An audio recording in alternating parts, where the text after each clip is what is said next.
పండుగల సమయంలో సంతోషంగా ఉండాల్సింది పోయి బస్సు ఫేర్లు, బైక్ పెట్రోల్ కూడా డబ్బులు లేక తీవ్ర ఇబ్బందులు పడుతున్నామని బాధితుడు ఆవేదన వ్యక్తం చేశారు. ఉపాధి కోల్పోవడం వల్ల 45 ఏళ్లకు పైబడిన వారు, దివ్యాంగులు మళ్లీ వేరే ఉద్యోగాలకు పోటీ పడే వయోపరిమితి అర్హతను కూడా కోల్పోయామని, మునుపటి ప్రభుత్వాల సమయంలో లేని సమస్యలు ఈ మధ్యకాలంలోనే వచ్చాయని, తమను వెంటనే తిరిగి విధులలోకి తీసుకుని తమ కుటుంబాలను ఆదుకోవాలని పలువురు నిరుద్యోగ యువకులు కోరారు.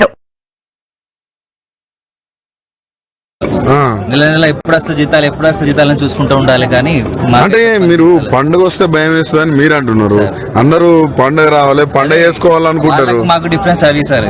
ఇప్పుడు ప్రజాప్రభుత్వం అట్లా అయిపోయింది. సాలరీ చేస్తే మేము కూడా పండుగ లాగా చేసుకుంటాం సార్. మేము కూడా అసలు నెల నెల సాలరీ పక్కకు పెట్టు, డైరెక్ట్ తీసి పడేసి తీసే పడేసి.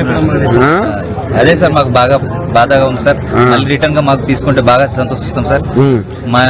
మా ఏమంటే మాది రిక్వెస్ట్ ఇదే సార్, మాకు మళ్ళీ తీసుకోండి, మా సేవలు మళ్ళీ మీకు ఎట్లా ఉంది కుటుంబ పరిస్థితి? ఒక 6 నెలల నుంచి చెప్పలేము సార్. ఫీజులు డేట్ వచ్చేసినాయి sir. First term fees date ఇవ్వమని చెప్తున్నాం. బస్సులు ఫీజు వచ్చేసినాయి సార్. ఇప్పుడు మాకు పోయేదానికి పెట్రోల్ కూడా లేవు సార్. మాకు ఆఫీస్కి వెళ్ళడానికి పెట్రోల్ కూడా లేదు.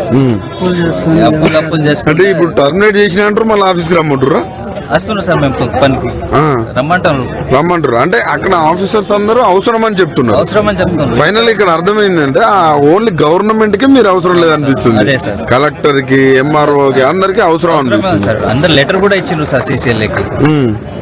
మళ్ళీ మాతో ఏమైందో అర్థమైతలేదు సార్. ఎవరో చేసిన ఏమో కానీ మా మీద పడుతుంది అట్లా.